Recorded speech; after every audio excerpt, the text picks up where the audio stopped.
komba tata mwana pe Molimo Santo. Kimbangistoye. Kimbangistoye. Kimbangistoye.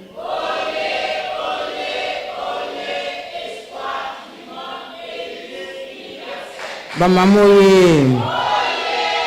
Bamamoye.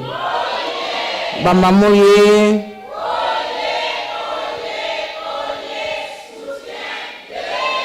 Batatoye.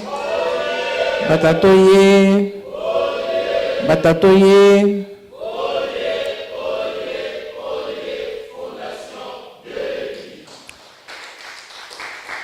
Tokomisi Nzambe pambate asali biso lisusu grâce tokutana na esika oyo na mokolo lelo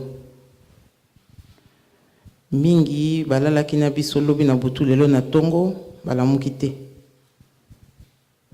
selon volonté na ye apesi biso pema po ete tokoka ko continuer na kati na musala oyo tozali na yango. Toyoki maman Angèle na mokolo lelo oyo atei biso. C'est vrai, confiance na biso epai na Nzambe. Soki totali bana Nzambe na tango nini to perdre confiance epai ya tata. Ndenge nini mutu Nzambe akosalela ye eloko munene na tongo. Kasi dans la même journée, Kondima Mutu est chancelé, to eningani. Et pourtant, na tongo, Nzambe asali eloko makasi, eloko munene pona yo. Ndenge nini mutu alandi Nzambe, oya lobi na landi tata Simon Kimbangu. Mibeko na ye. Makambo ya tindaka kasi soki aza na besoin ya kosala likambo mususu ake koluka nganga. C'est un manque de confiance. Pambate soko zali na confiance na Nzambe omipesi epai na ye mobimba mabe malamu ye kaka pasi bisengo ye kaka. Ba questionnement, ba raisonnement mutakoza nango ye kaka. C'est vrai, il est très facile pour nabiso ko juger. Tant mususu tokoloba, oui mais ngai nako kendera na pa nganga te. Oui mais ngai nako consultera na ngai mutu te. Kasi mituna à quel moment kondima na yo ekoi? À quel moment kondimano ekoi?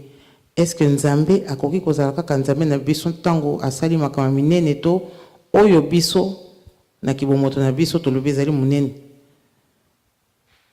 Parce que soko zu musala ya mbongo ebele olobi Nzambe asali makamu isi soki ndenge ni bolobaka. Soko zu libala Nzambe asali makamu isi. Soko zu bana Nzambe asali makamu isi. Soko zako lokalika moko zyango olobi Nzambe mutasali. Kasi le même Dieu tant sous sengi aux utés okomi ko se poser la question. Pour nani to ko sala travail wana ta ko mituna peut-être est-ce que loko nazo senga ezali pona ngai? Est-ce que Nzambe na histoire à vie nangai alobaki fona leka par là tona sala boy tona zwa boy. C'est vrai ndenge alobaki dernièrement beaucoup de choses to senga kai pa ya Nzambe soki to zyango ta mususu kaka likambo na mte ko bungisa biso nzela ya Nzambe osenge loko musala kasi ba imposer au sala dimanche ba imposer au sala ka ba jour nyoso oyo tozala nango na mabondeli totali. Et pourtant tolobi na Nzambe pesanga musala na kosalela okoleka papa soko pesinga na ko salela yo bomoi nanga mobimba na ko salela o koleka kasi soki ozwi musala balobi osala dimanche omemeli ba explication papa yo nde opesinga musala wana papa bongola mo employeur na ngai alongola nga dimanche. Nous sommes malhonnêtes. Papa opesinga musala wana bongola employeur na ngai motema ata 40 personnes basalaka dimanche ngai nasala dimanche te. Dans mususu nzamba alingaki te kasi nde nalobaka ntango nyonso nous sommes des enfants tellement gâtés. Papa yebi ke ndenge ezalaka oyebi ke mwana na yo abelaka minu aza na bakari mais tellement azolela bonbon hein, au milobi bon un petit bonbon c'est pas grave au pessier moni biso pe hein ta mususu papa talika kalobi oyo soki na pesi lo kazo senga te oyo naza na besoin molimo na ye mais malheureusement na pesi lo kazo senga te akokoya tango yeux lo kwango malheureusement 6 mois une année ozo sepela nango et puis Satan programmé à quoi ça yo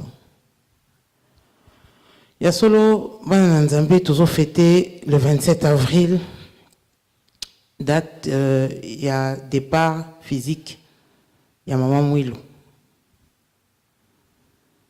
tolobi toza na moi ya ba maman kasi ba maman kakate pamba te ndenge maman Angèle lobi maman Mwilu aza référence à ba maman te aza référence ya mon diminution soit kimbangiste parce que na bravoure na ye na kimia na ye na bolingo la kisaki na patience na ye nde lelo biso to vandi na esikawa soki azalaki na patience te tango bakangaki papa Simon Kimbangu 30 ans na kat na boloko je pense que tolinga tozalawate c'est simplement parce que c'était une bonne femme, une bonne maman et surtout une bonne chrétienne. C'est le plus important. Kondima na ye nde saliete, foi na ye nde saliete plutôt tozalawa. Sa foi en papa Simon Kimbangu a fait que nous puissions être ici aujourd'hui. Ya solo ezali fête moko munene pona biso bandimi.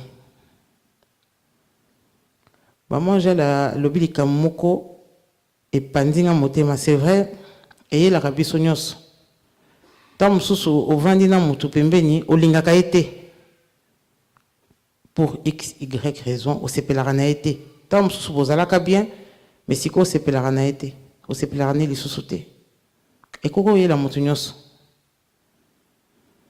kasi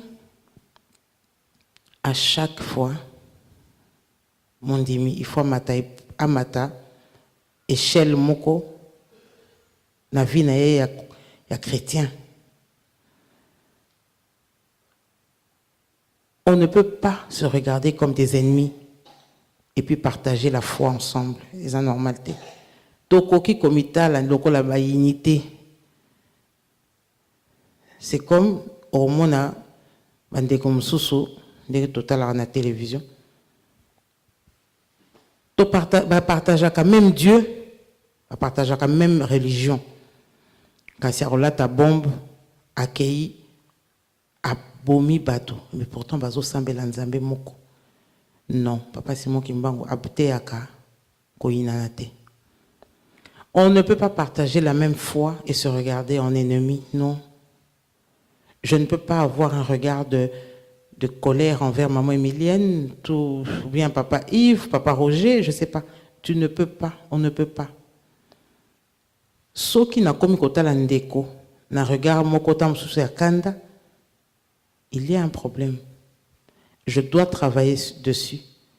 Sinon, à quoi ça sert koyoka, ma prédication, toyokaka, tout le temps.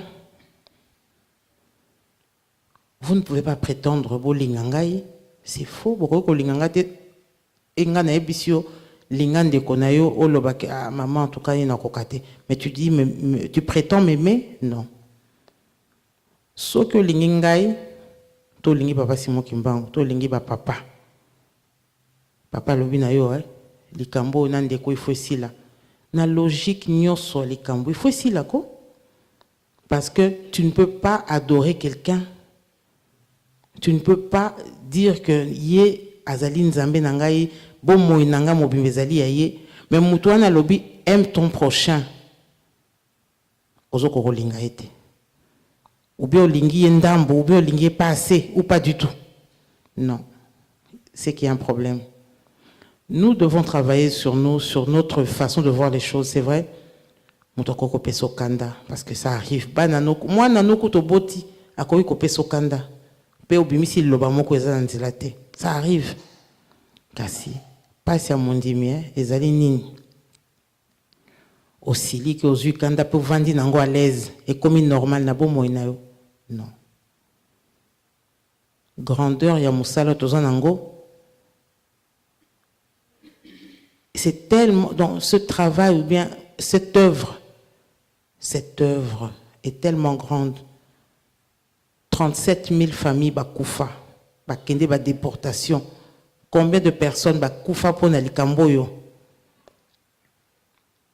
Ils ont été arrachés dans la famille na bango pour na œuvre oyo papa Simon Kimbangu et survivre. Alors, quel est le problème qui ne peut pas être résolu? Quel est le problème? Na lié moi na naote, na bomi moi na naote, na sali o mabete so ki andenge nini. Quel est le problème, le problème qui ne peut pas être résolu? C'est vrai, Nena Lobi, on ne peut pas partager la même foi et se regarder avec de la haine, non. Ceux qui te partagent la foi, mon papa Simon Kimbangu, nous devons nous aimer naturellement parce que lui, il nous aime naturellement. Asal el Arabiso, Yaminene naturellement. À moins que tu kosaka. Mais ceux qui te lobaka solo, aujourd'hui, il est grand temps. Mettez-moi et bon wana. Denge maman j'ai l'obi. Toye bani bilongi kasi toye bani metemate. Et même ça, je devrais normalement être en confiance envers n'importe qui ici. Tout comme vous aussi, vous devriez être en confiance entre vous. Parce qu'il n'y a pas plus fort que les liens de la foi. Parce que les liens du sang, non. Lien à foi, il est même lien à makila. Parce que c'est en ce Dieu que nous croyons, que nous mettons notre espérance. Aussi, si bon, on a combattu tata, moi, on a pu mourir mon sang. Amen.